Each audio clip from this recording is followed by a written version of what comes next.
when Hollywood's definitive power couple, Tom Cruise and Nicole Kidman, abruptly announced their divorce in February 2001, the world braced for a messy, drawn-out public battle.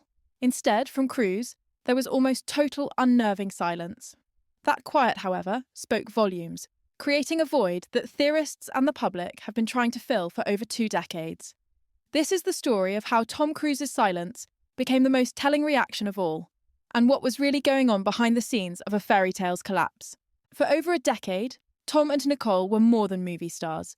They were Hollywood's golden couple, an unstoppable and intoxicating force.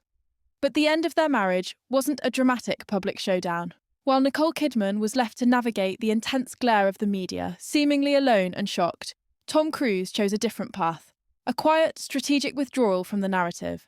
To truly understand the gravity of his reaction and the theories it spawned, we have to look at how their larger-than-life fairy tale began. It all started with an undeniable spark on the set of Days of Thunder in 1990. He was arguably the most famous movie star on the planet, and she was a rising Australian actress who instantly captured his attention. Their connection was famously electric, a whirlwind romance that saw them marry on Christmas Eve that same year, just months after meeting. Almost overnight, they became Hollywood royalty. They were more than just a married couple, they were a global brand, a fixture on every major red carpet, and a powerhouse duo who starred in films together, projecting an image of unbreakable, passionate love. They adopted 2 children, Isabella and Connor, and to the outside world, their life was the picture of perfection. Kidman herself later described their insular life as living in a bubble, a world where their fame, wealth, and power created an intoxicating reality for 2. So when their spokesperson announced the separation in February 2001, citing the difficulties inherent in divergent careers, the public was utterly stunned. The perfect image was shattered. The fairy tale was over, and everyone waited for the inevitable fallout. But Cruise's reaction wasn't what anyone expected. As the world's media scrambled for salacious details and insider accounts, Tom Cruise did something highly unusual for a star of his magnitude. He said almost nothing. There were no tell-all interviews, no tearful public statements, and no pointed accusations. There was just a deep, profound, and unnerving quiet. This wall of silence was made even more noticeable when contrasted with what was happening on the other side. According to multiple reports, Nicole Kidman was completely blindsided by the divorce filing. While Cruise's camp maintained the split was amicable and mutual, the public narrative quickly became that of a woman left shocked and heartbroken. This impression was cemented during one unforgettable television appearance. Just months after the split, in August 2001, Kidman appeared on The Late Show with David Letterman. When the host gently prodded her about the divorce, she paused, smiled, and responded with a now iconic line. "Well, I can wear heels now." The audience erupted in laughter and applause. It was a clever, defiant, and subtly revealing comment that painted a picture of liberation, and it stood in stark contrast to Cruise's complete and total silence. His steadfast refusal to engage created a void, a mystery that has fascinated the public ever since.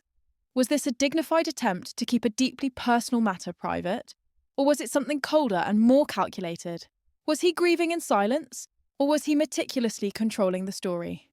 To get a clearer picture, we have to look at the powerful and controversial forces allegedly moving behind the scenes.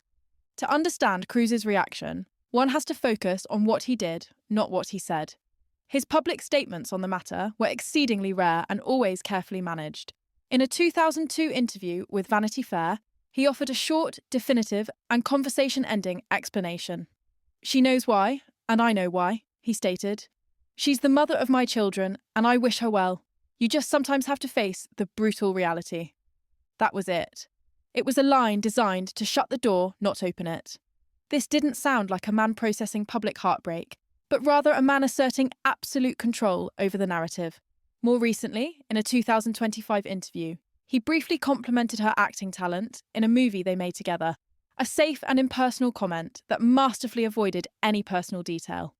But some of the most compelling and persistent theories about his reaction involve a topic he has never publicly linked to the divorce: Scientology. It has been widely reported by former high-ranking members of the church that Nicole Kidman was never fully embraced by the organisation. Her own father was a psychologist, a profession that Scientology has historically opposed. Former Scientology executive Mike Rinder has alleged that the church viewed Kidman as a negative influence on its most famous member. Rinder and other former members have made explosive claims that the church leadership actively worked to separate Cruise from Kidman, including allegations of wiretapping her phone. The Church of Scientology has always and forcefully denied these specific claims, labelling Rinder and other defectors as liars. Still, this perspective offers a chilling potential explanation for the sudden split and subsequent silence. It suggests the divorce may have been influenced by the Scientology practice of disconnection, where members are reportedly urged to sever ties with people deemed antagonistic to the church, known as suppressive persons. In this light, Cruise's silence might not have been just a personal choice, but part of a protocol. So what was Tom Cruise's true brutal reaction? According to this theory, it wasn't a single explosive event, but a quiet and total removal of Nicole Kidman from his public and private life. The silence wasn't just a lack of words, it was an active, systematic process of erasing their decade-long marriage from his ongoing story. Perhaps the most painful and lasting outcome of the divorce has been the reported estrangement of Kidman from their two adopted children, Isabella and Connor. After the split, the children primarily lived with their father and were raised within the Church of Scientology. Over the years, numerous reports have described a growing distance between the children and Kidman.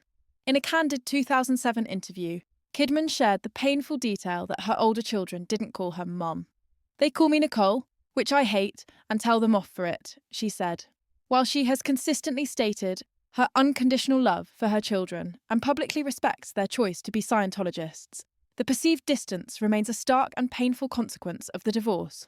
This method of handling a high-profile split wasn't necessarily a one-time event. The way Cruise handled his subsequent, and equally shocking, divorce from Katie Holmes in 2012 has drawn many comparisons. That split was also sudden, with Holmes reportedly blindsiding Cruise to file for divorce. It was followed by a familiar wall of public silence from Cruise, and once again, reports of estrangement, this time from his biological daughter, Suri. This suggests that the quiet, decisive detachment may be a practiced strategy for managing the end of his relationships. The silence itself appears to be the system. In the end, what some see as Tom Cruise's most brutal reaction to his divorce from Nicole Kidman was a void. It was a calculated, chilling silence that effectively erased a decade of shared history from the public record and allowed him to maintain control of the narrative. It demonstrated that in the world of global celebrity, sometimes saying nothing at all is the most powerful and brutal statement you can make. But what do you think? Was Cruise's legendary silence a dignified way to handle a private crisis? Or was it a cold, calculated move to control the story and follow a protocol? Let us know your thoughts in the comments below.